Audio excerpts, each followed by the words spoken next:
Maybe you can't see it.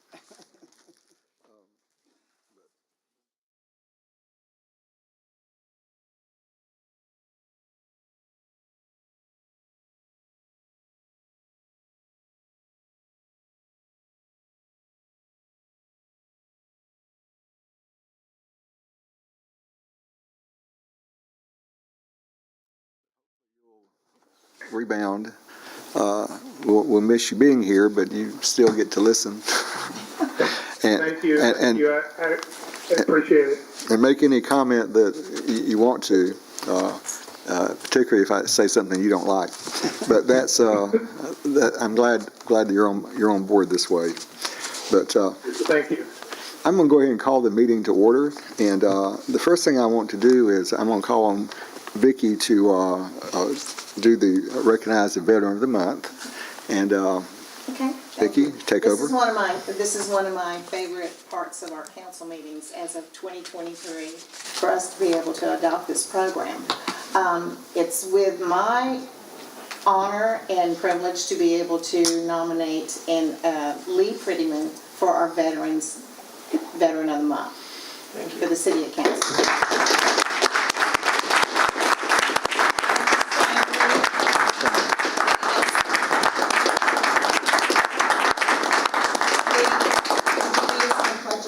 Yes, if you'll follow. I pledge allegiance to the flag of the United States of America and to the republic for which it stands, one nation, under God, indivisible, with liberty and justice for all.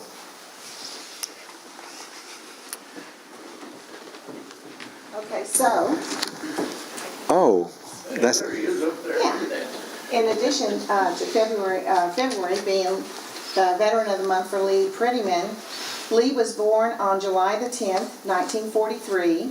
He attended basic training at Fort Ord, California in 1963. Lee attended Signal Corp Repair School at Fort Gordon, Georgia.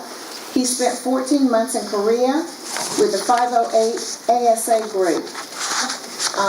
Finished out service in Fort Richards, Alaska with the 33rd Signal Corps.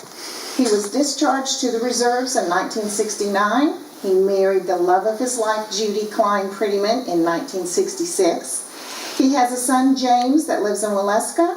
Daughter Julie lives in Ohio. Grandsons Lucas and granddaughter Lindsay, both in Ohio. They were raised in Los Angeles, in the Los Angeles area. Owner of a radiator shop in Culver City, California, and Reno, Nevada. Lee moved to Ball Ground in 2002. He served on the Ball Ground City Council for 18 years. Lee was a member of the Canton First United Methodist Church, Ball Ground Masonic Lodge, Ball Ground Historical Society, Ball Ground Lions Club. Lee has truly embodied service to his country, his commitment, and his family. Thank you, Lee, for honoring us with your presence and for serving our country.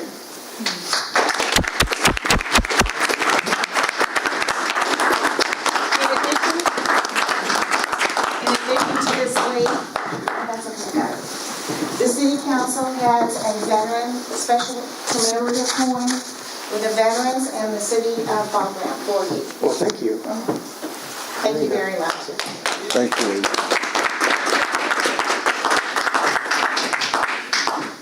You want to stand there? I'd like to introduce my wife. You want to stand by for a picture? He already took it. But I took her to her senior prom. And then I went in the Army. She waited for me, came back, taking care of me all this time, and now she's really taking care of me. There you go. Way to go. I'm going to get one more picture, okay? We'll take this way. We'll just get... Am I... Jump in? No, I want the picture. I'm trying to hide Turn my this way. cane. You're good. Okay.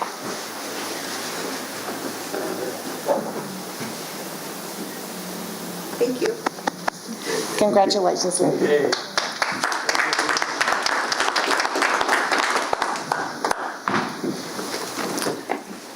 Thank you, Lee. We're, you know, you're accustomed to being here for these meetings, and so we're glad your health is improving, and we got to do this award for you. But we appreciate your service here, service to the country and to the city, and it's a great honor to have you. Let's this time you have received the agenda. No changes.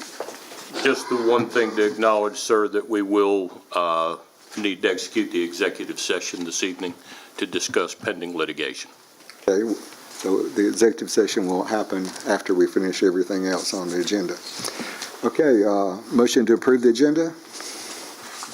Motion to approve. Okay, Chris, second. Second. Annette, all in favor? Aye. Okay, everybody's approved the agenda. That's good, that's good. Let's go on. We don't have anybody listed to appear tonight. Correct. Okay. So we'll move on to any announcements that you have to share with us, Eric. February 15th, just to acknowledge, we'll discuss this again later also, but the police department will be hosting North Georgia Task Force on Elder Abuse on the 15th at the Senior Center to provide a program for awareness and avoidance of financial scams. April 8th is our Barbecue and Brews Festival, and April 29th will be the Georgia Swarm lacrosse and stickball demonstration here in the city.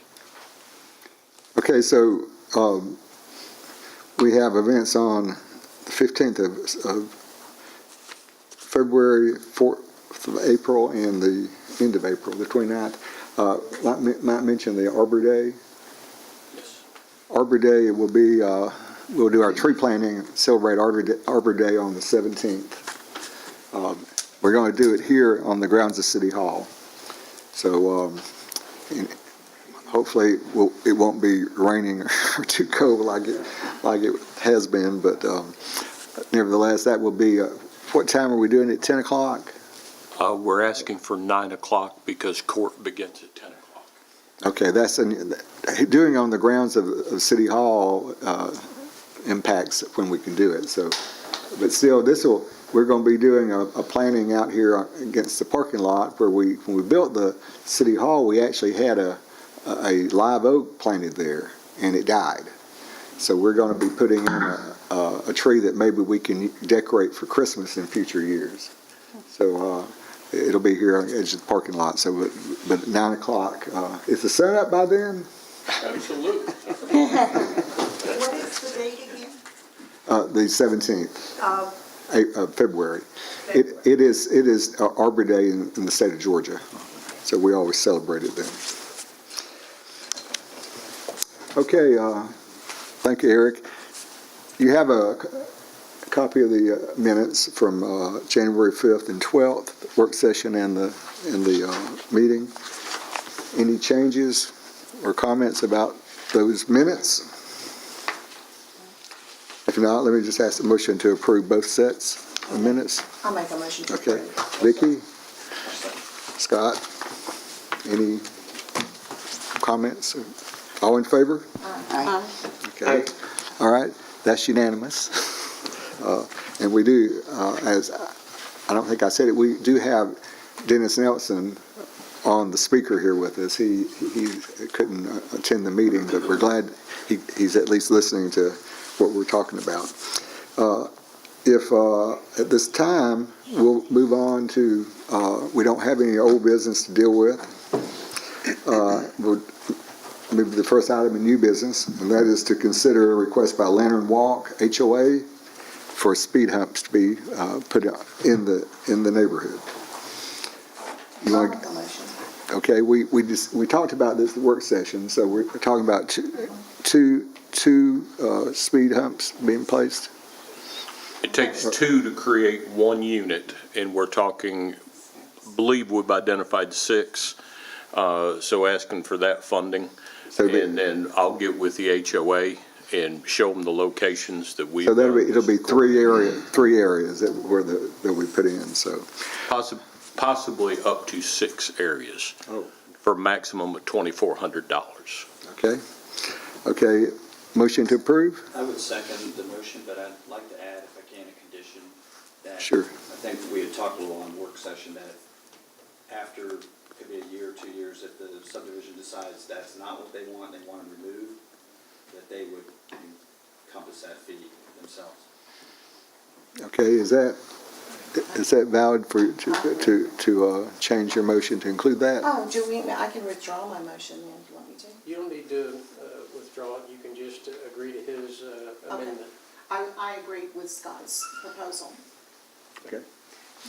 A question, would that be the cost of installing them that you're asking for reimbursement, or the removal of them? Okay. Okay, motion put forth, all in favor? Aye. Aye. Any opposed? All right, unanimous, so when will we get that done? We'll order them tomorrow, so they usually come in within 3 to 4 weeks, and each one takes a couple hours to install, so shouldn't be long. Okay, well, that's good that we're getting something that fast delivered. Don't jinx us. During the pandemic, it became everything we tried to order was months and months and months to get it, so maybe it's improved. Of course, it's probably gone up in price too, like everything else. The next item we have is the appointment of a new member to Library Board to represent the city. We'd like to, we have Vivian Murphy here. Vivian is a retired school teacher and is very interested in our library system and has agreed to serve for the city. It's required, though, that the council approve the appointment of her. And I'll ask for a motion to approve Vivian. We're proud for you willing to do this. Motion to approve. Okay, motion with Chris, second Vicky. All in favor? Aye. Okay, thank you for willing to serve. And let us know anything the city needs to do for our library here in Ball Ground. You'll be on the region, which covers Pickens and Gilmer and Cherokee. But I'm always happy to have somebody here from Ball Ground on the board. So appreciate your willingness to do this. Next item is item 8C, consideration, declaration of surplus property. And we talked about these items at our work session, if even we can even sell them. You want to update us on that? I think I sent everybody out a list along with some photographs of what these items are. The only items that are really functional are the 5-foot Hardy Bush Hog and the John Deere fertilizer spreader, neither of which do we have a tractor to operate them with anymore, since we've upgraded from that tractor. The other items, the zero-turn mower, it's a 737 commercial mower. It does run, but John Deere can no longer get replacement parts for the deck and the pan, and it does not mow. I think it's 11 or 12 years old now, so it's served out its livelihood. The Honda snow blower has never been used, never been started. When we bought our salt spreader years ago, that's something the company was giving away for free. You buy the salt spreader that goes in the back of the truck that gave you a snow blower, and I'm glad we've never had to use it. We have a Ryobi Quiet Run portable generator that will not start, 2 Ryobi leaf blowers, the White Line chalking machine, that's just a manual push machine for lining ball fields. It has a broken axle and a broken wheel. The Bulldog 4x2 side-by-side ATV, that's about 12 years old. It was a Home Depot brand. It's got a blown motor.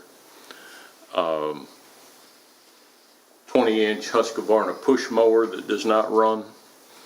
A Ryobi weed eater that's the motor only, has no shaft or head. a Currahee trailer. It's a 6x10, has a broken axle.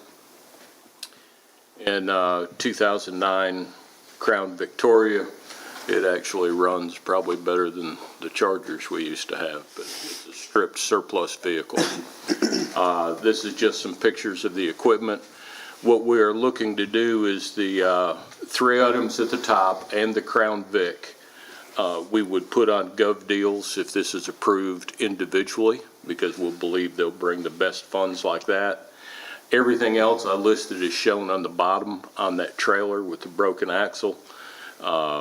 Somebody can buy it as a lot. If it doesn't sell, we'll load it up on the dump trailer and take it down to the pre-salvage yard and sell it for scrap metal. Okay, and we, this will be on the internet? It'll be on Gov Deals, yes. Okay.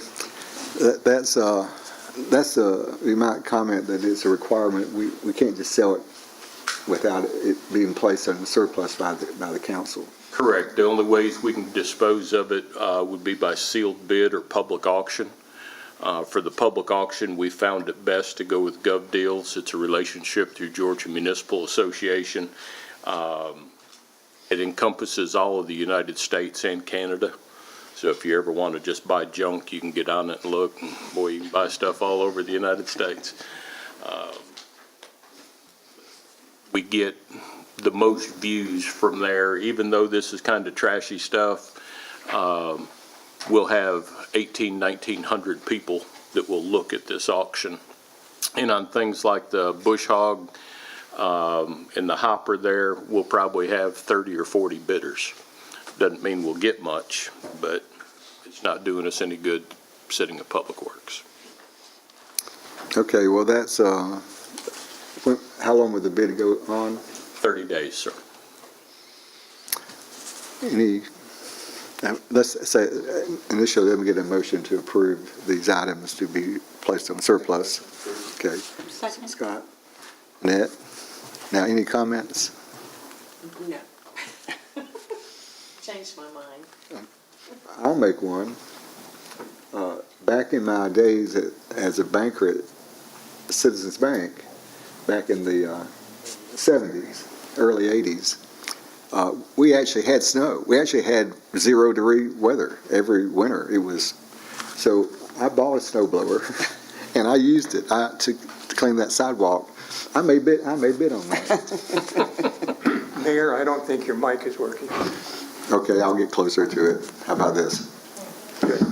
I can move it now. That's a big improvement. But anyway, I thought of that when you mentioned snow blower. This new one. Never been started, never been used. Okay. All right, well, we'll move forward with that. This time, let's consider a resolution supporting submittal for RAISE RAISE grant. Eric discusses at our work session, but just for the other people here, would you give us a summary of what this is? Yes, sir. This is a joint grant application with Cherokee County, the cities of Holly Springs, Canton, Woodstock, and Ball Ground for improvements along what is known as the old Highway 5 corridor. The segment in Ball Ground would cover sidewalk, curb gutter, and storm drain on both sides of the road from Howell Bridge Road along State Route Business 5 to Mineral Springs, which is about 150 yards north of the traffic light. This is for an engineering grant only. If we get it, we'll be able to engineer the project. We will then be eligible to apply for a shovel-ready project for construction dollars. We are asking for, what's my place on that? $133,950 would be the local grant match. The grant amount, if received, would be $455,800. Okay, well, certainly to be able to work toward putting sidewalks along that that corridor, we're big on pedestrian accessibility here at Ball Ground, and that would be a way to, people having to walk up the side of the highway. But it's also, it's what, like a 77% grant we receive? Right. And this is a item that was already listed in our capital improvement plan that the council previously adopted. So it supports a currently planned project. Okay, could I ask for a motion to approve this resolution? Ma'am. Okay, Annette, to second. I'll second. Vicki? Any comments or questions? Question. If it comes to fruition and we go through and we do all that, could we apply for a grant for a beautification along that corridor for plantings and trees and so on and so forth? There are from time to time grants that Georgia TOT has for their rights of way, where they will help fund things like that. They're not a routine grant. Just every once in a while they announce it. So there's opportunities, yes. So you'll keep your eyes open for those Absolutely. stuff? Okay. We're always looking for money. Okay. And that, hopefully we will eventually create that corridor of influence along that road. And that means that anybody that builds or develops on it has to meet our requirements to be consistent with, what's along the road. So one building doesn't have, has different trees than the next one. It's designed so it all matches. And that's a typical example, as you know, on Riverstone in Canton, where all the trees look alike and such. But hopefully we're going to talk about that at our retreat. Okay, this time, all in favor of the motion? Aye. Aye. Anybody opposed? Okay, that's done. We'll keep our fingers crossed that we'll move forward on this. This time, the next item is consider initiation of water capacity purchase. This is something that we're at this point, we'll buy water capacity from the Water Authority as we grow. Right now, we provide about 80% of our water 80% of our water comes from our well. But now as we grow, and we're buying additional water from the Development Authority. From the Water Authority, and it's at this point they're going to be raising the price. So we want to go ahead and purchase capacity. You want to detail the purchase? What we're asking to do is purchase an additional 50,000 gallons a day of capacity from the Etowah River Water Treatment Plant that's pictured above there. We currently can buy this capacity for $2.50 per gallon. So we're looking at an expenditure of $125,000, part from water, part from SPLOST. This was an approved SPLOST expenditure in the referendum to acquire capacity. The rate is going April 1st to $5 per gallon. So while we don't absolutely need the capacity right now, we will within 2 years. Better to get it at $125,000. Okay, and that's the water does come out of the water treatment plant down East Cherokee. On Coker's Chapel, yes, sir. But the water treatment is before the sewer. It is. That's good, because when sewer gets treated, then the clean sewer gets put back in the river, and then Canton has to take that out for their water. But I will tell you this, the water that goes back into the river actually has to be dirtied up a little bit, because that wastewater treatment plant is such a high quality plant. Also with the ultraviolet that it treats with, what's going into the river there, just as a reference, When that was a poultry processing plant, the waste loading allocations for the river allowed them to discharge 100,000 gallons a day. With the plant that's been constructed for water in that area, and that's, or for the sewer discharge, with the treatment that they're doing, they've increased the discharge to 11 million gallons a day and are putting less pollutant in the river than the 100,000 gallons from the poultry plant. So it's not a problem drinking downstream. That's a good plant. Well, I still like the fact that the water comes out before it gets to the sewer input. Okay, so let's move forward on that. Motion to approve. Motion to approve. Okay, Chris? I'll second. Second, Scott? Any discussion? More comments? Okay, all in favor of the motion? Aye. Okay, that's unanimous. Thank you, Dennis. We usually are unanimous about everything. So I say that, maybe the next thing we vote on won't be, but nevertheless, it's a good idea to move forward and save this money, because we will need additional capacity going forward.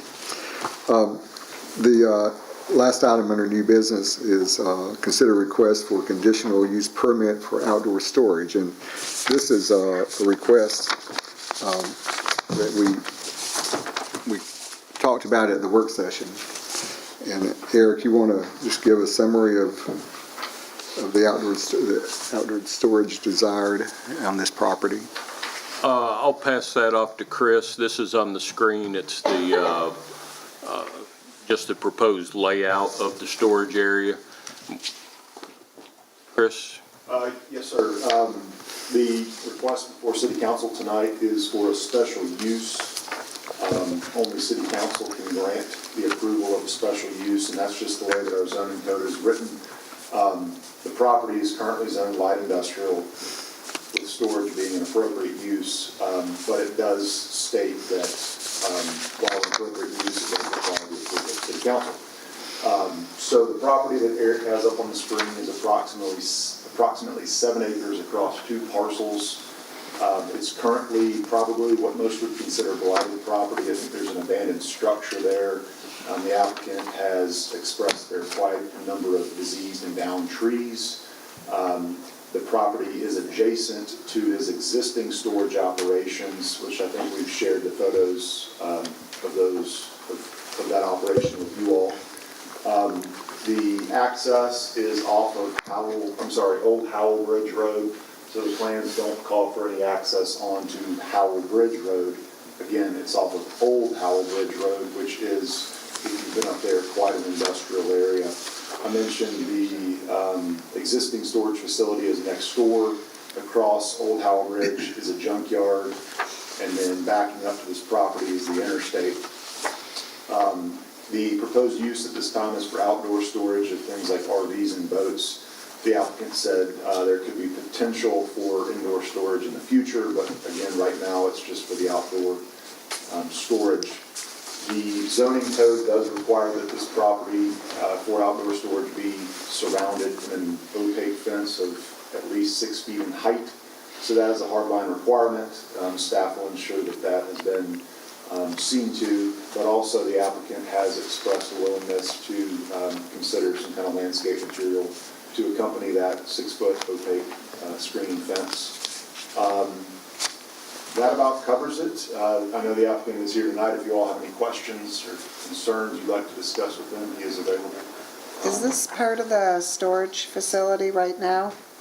Because there is no opaque fencing around it. This because it's enclosed, so it wouldn't be required, but Okay. this, or is this? I believe, you want to come up? Yeah. Correct. At the time when we did this, it was not required because it's down a street that's a dead-end street that I own the street. So it was off Old Howell Bridge on the Stewart's Way. Okay.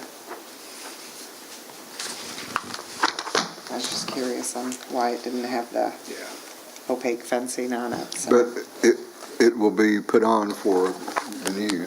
Right. It will, and I've got, pictures of the type of fence we'll install, so it will be opaque and it will not be visible from Howell Bridge or even Old Howell Bridge. Okay, and would you confirm the planning to be done? Well, what we had recommended in the staff letter was that if council were to grant the special permit, just to stipulate that the applicant would need to work with staff to develop a landscape plan that focuses heavy on the installation of evergreen trees, with staff having the final approval of tree species, size, placement, and quantity. Okay. Okay, any more questions, or could I have a motion to approve this conditional use permit? Okay. Annette, is there a second? Second. Chris?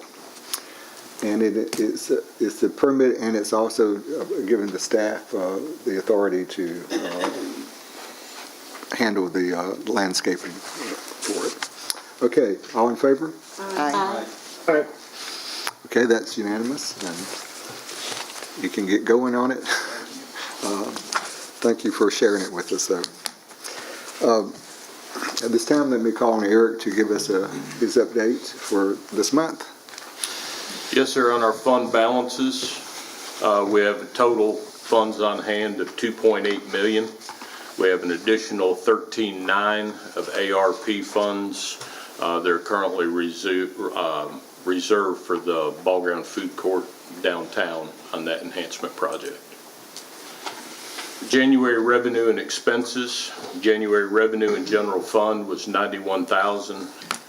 January expenses $130,000. Year to date, our revenue is $1.38 million.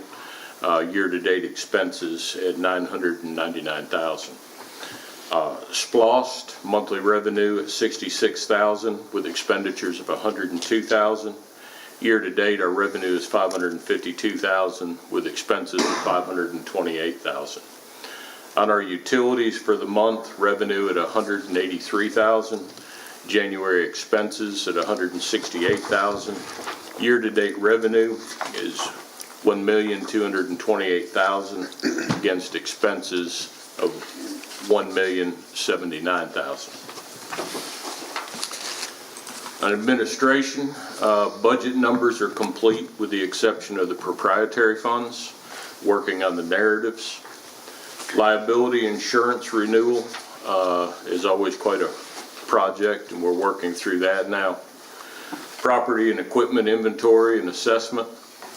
And then this morning we had a surprise safety inspection by our insurance provider.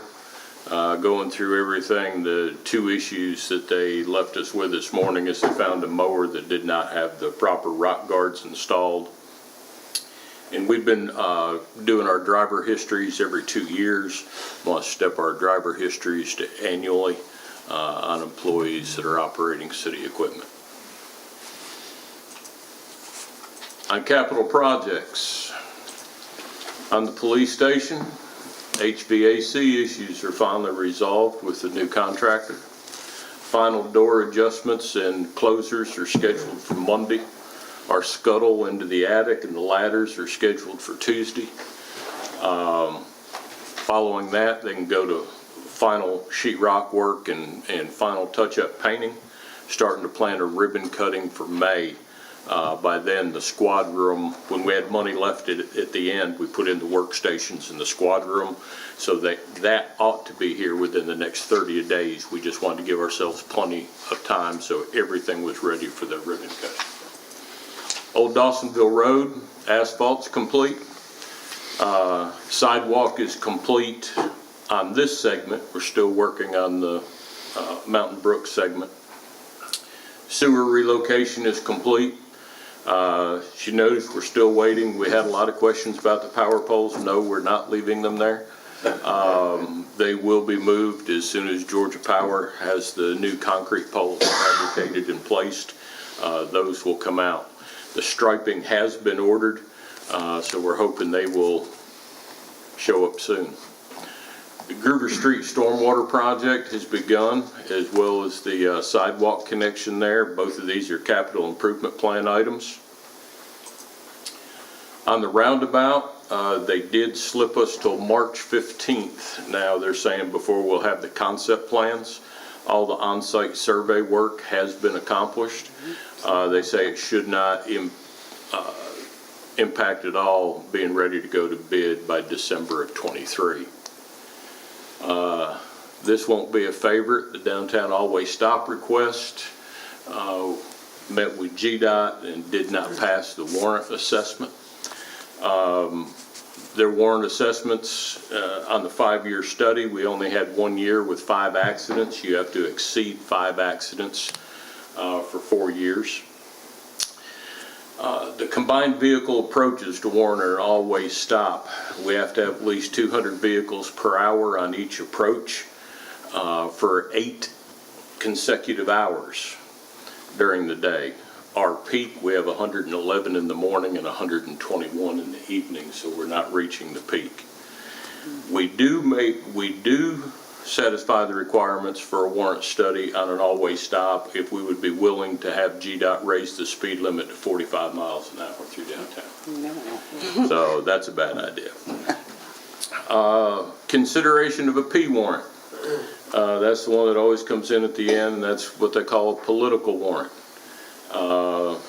We'll go through some things on that and get into it with our legal counsel, but there is a document, it's called the Manual for Uniform Traffic Control Devices by the Federal Highway Administration. It's what GDOT calls their Bible for any traffic control at all. Yield signs, stop signs, traffic signals, roundabouts. If the MUTCD says it's not warranted, they don't put it in. Now, if it gets political enough, and they get enough political pressure, they will, but then they're looking for release of liability, waivers and whatnot, because according to the federal document, if you put in stop signs where there shouldn't be stop signs, it creates accidents instead of avoids accidents. So then people start suing for accidents at intersections that supposedly didn't warrant a signal or a stop sign. So they are sending us more information on how, if we want to proceed with the P warrant, and we'll get that to our legal counsel and see what our risks are there. Loading and unloading zone for downtown. We had an excellent meeting with Georgia DOT and the railroad, and that's hard to say in one breath because they are generally difficult meetings. GDOT has walked away. They've acknowledged they don't own anything there. So we just have to have certified flaggers when we do the project. The railroad is requiring it to be formally engineered and designed, gave us their specifications, and we have started the work on getting those plans drawn. We'll get those submitted to the railroad. Verbally, they say they don't see any reason they wouldn't approve it. So this could give us a one segment downtown hashed out where the tractor trailer delivery trucks could pull in there, stay off of Mound Street, stay off of Church Street, and just stay on the main route without impeding traffic. The next one also is quite amazing. In the same meeting, railroad presented with the pictures of what Mr. Barnes provided us in Canton. And, well, I guess we did it in one place. They're not real happy about it. But they are drawing us a specification of what it would have to be. Interesting side note on that, when we do it, I think this is revenge. They'll have to have a railroad flagger there to flag the train. And they charge $400 an hour, but we can get the work done quick.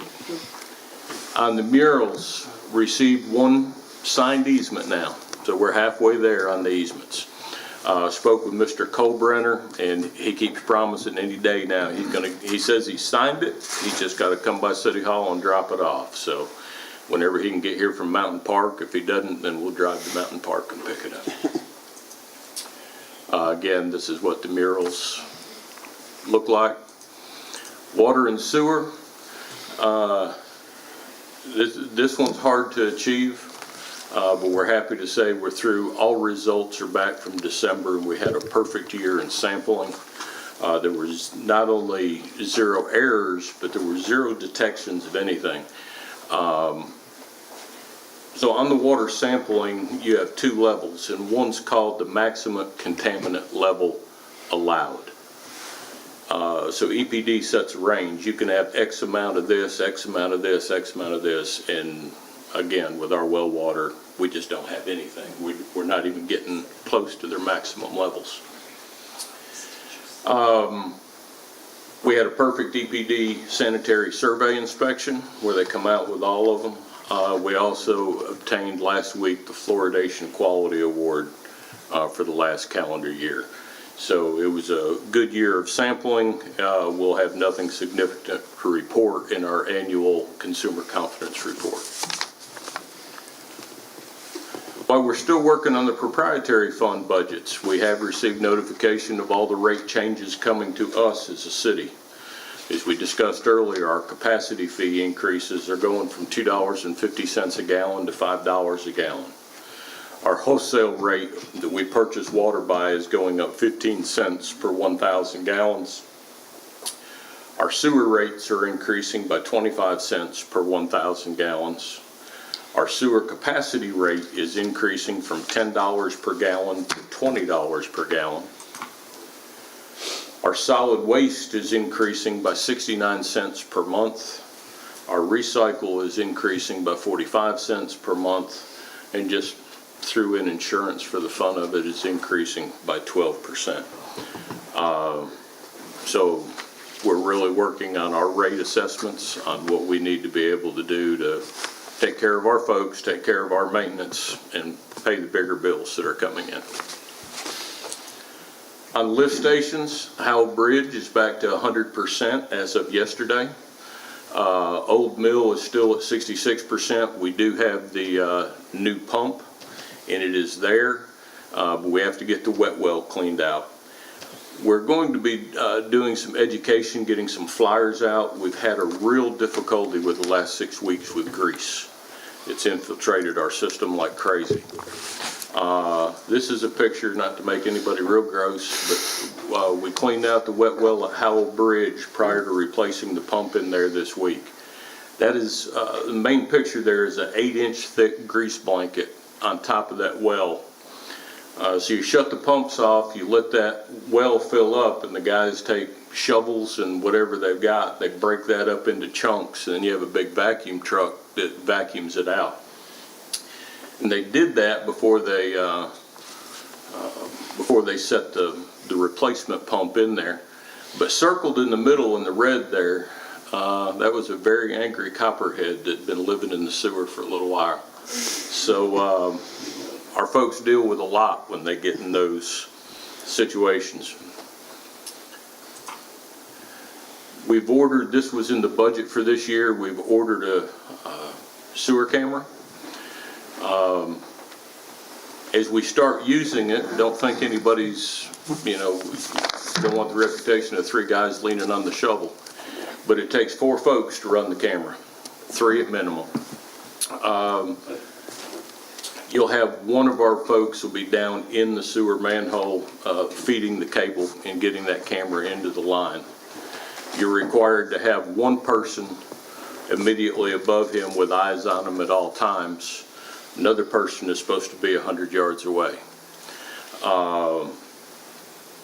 That way, if there's a tragedy that happens, an explosion that happens, anything with the sewer gases, you got somebody left still to call for help. So then you'll need somebody to run the camera. But on the demonstration for this, we found 2 houses in the first demonstration push that their discharges were full of grease. So we were able to knock on the door and give them a flyer and, hey, this is what happens when the grease hits the system. Our hydro excavator that you all approved for us to purchase is supposed to be here in late March. Major changes coming our way as being part of the Metro Atlanta District. We attended training on this yesterday. along with all water and sewer providers in Bartow and Cherokee counties and Cobb County.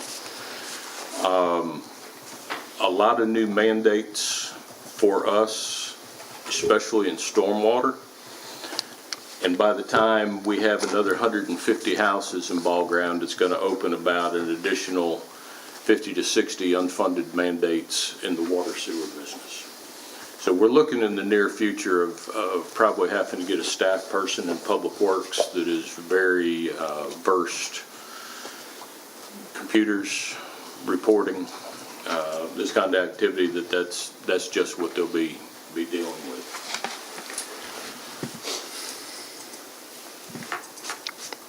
Public Works building improvements, that project is now complete.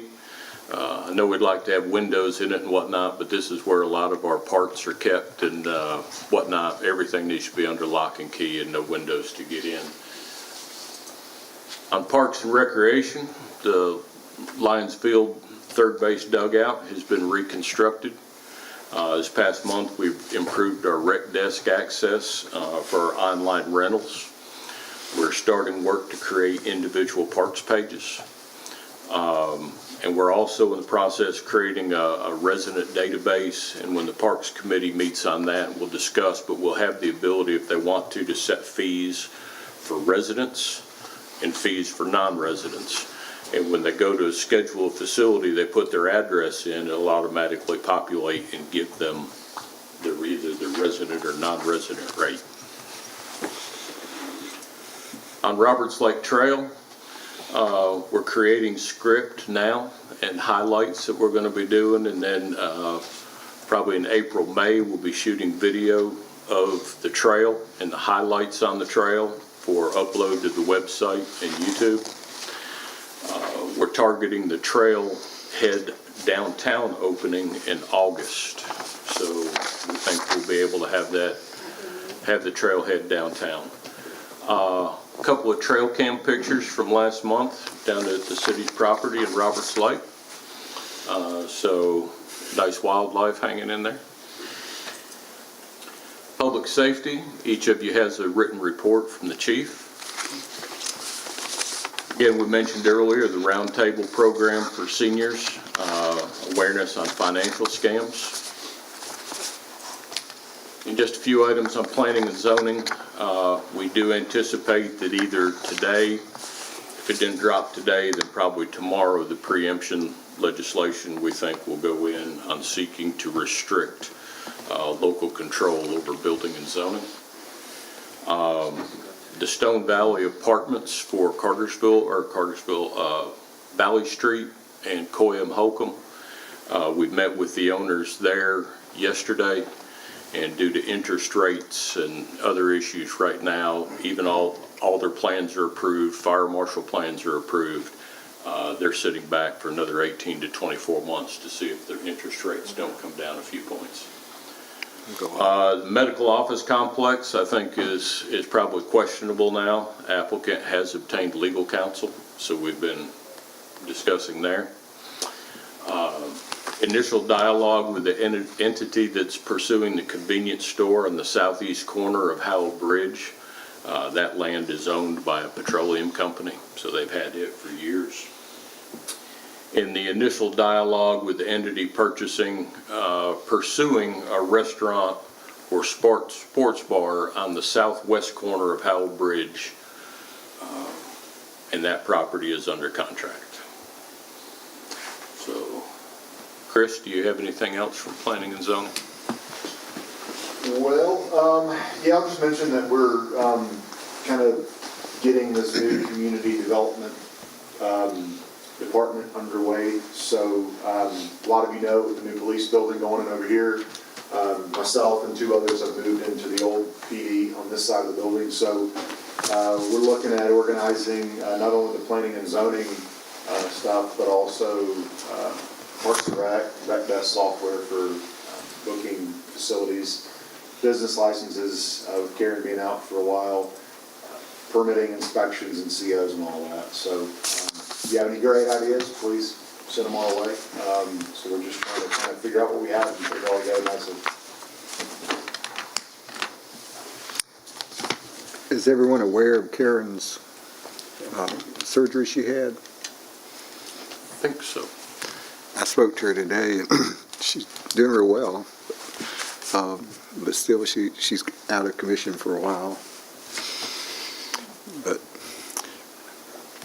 so, Chris, are you being the city clerk tonight? I don't think so. Well, you know, we always miss Karen. She doesn't miss much, but I hope she continues to get better.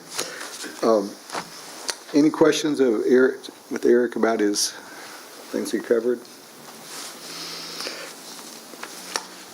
Eric, what is the wholesale water price from Cherokee Water and Sewer? Ask me that once. I believe it's $2.45 per thousand.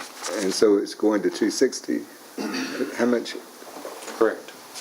Okay. Well, that's not as much as I thought it was going to be. Purchasing water capacity is far less expensive than developing capacity. Our well is great because it was paid for in 1935. To develop a new well, we're probably looking at $3.5 to $4 million. So our basis in the water would not be cheap. You might, why don't you mention to the council and people here our efforts to do additional wells over the years.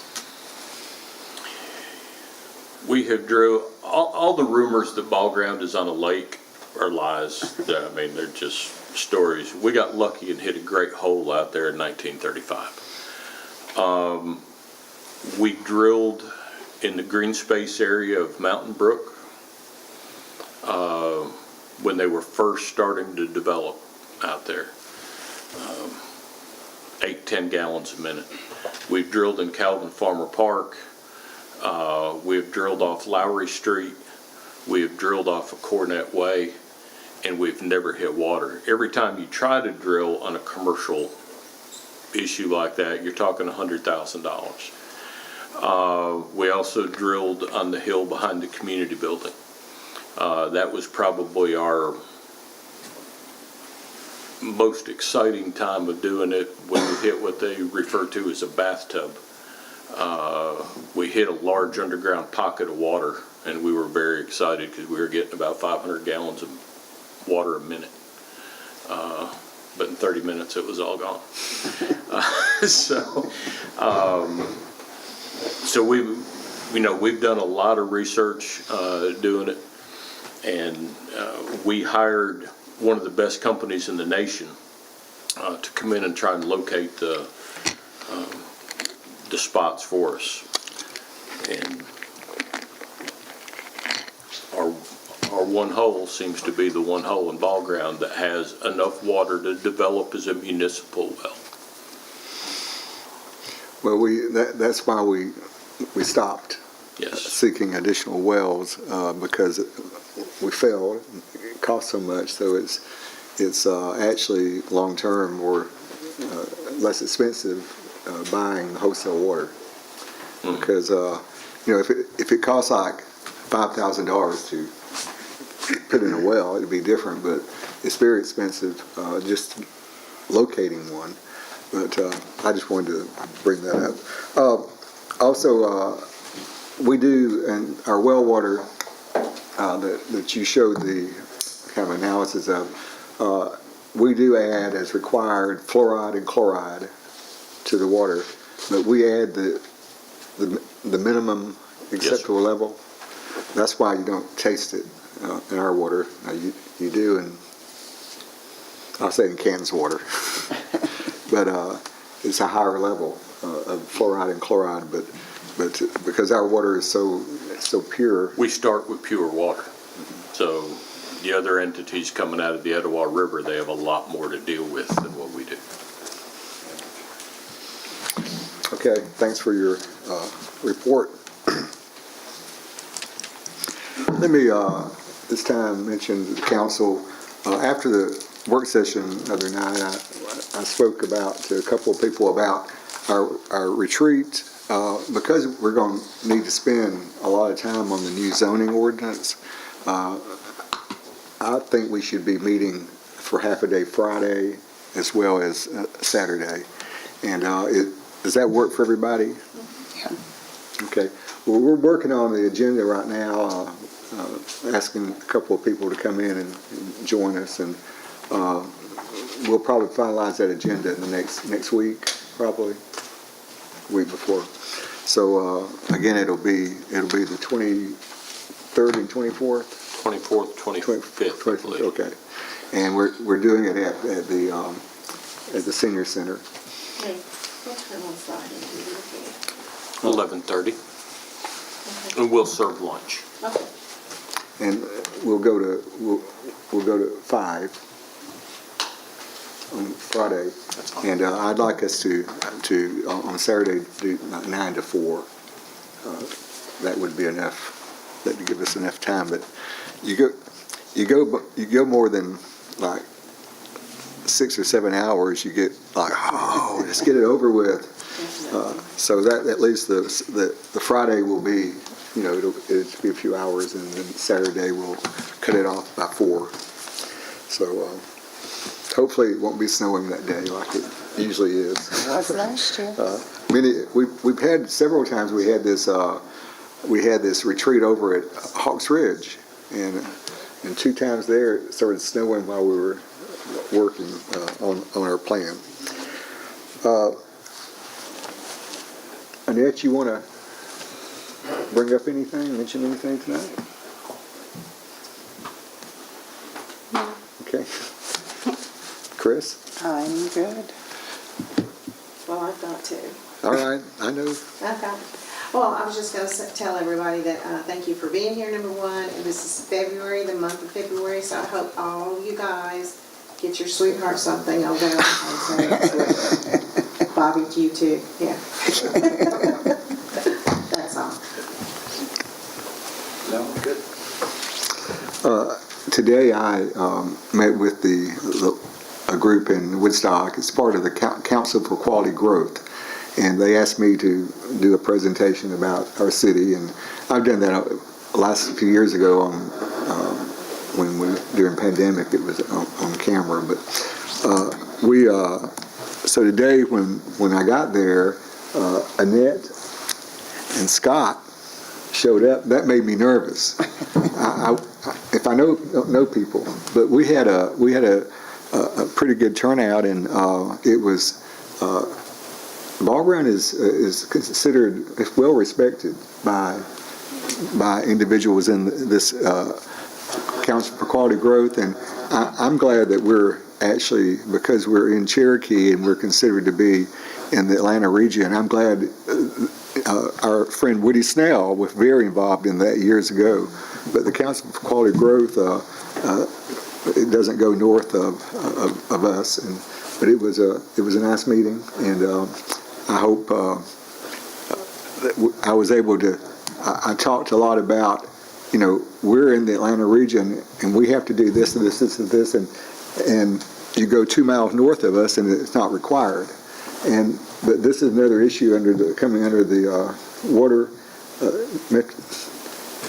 Metro Water Authority. Metropolitan Atlanta, North Georgia Water. Anyway, it will affect us and everybody in every city in Cherokee, but it won't affect 2 miles from us. So it's it makes it a little more. We're trying to compete for visitors and for new residents and for businesses, but we're going to be more costly here because we're in that region. And I brought that up today.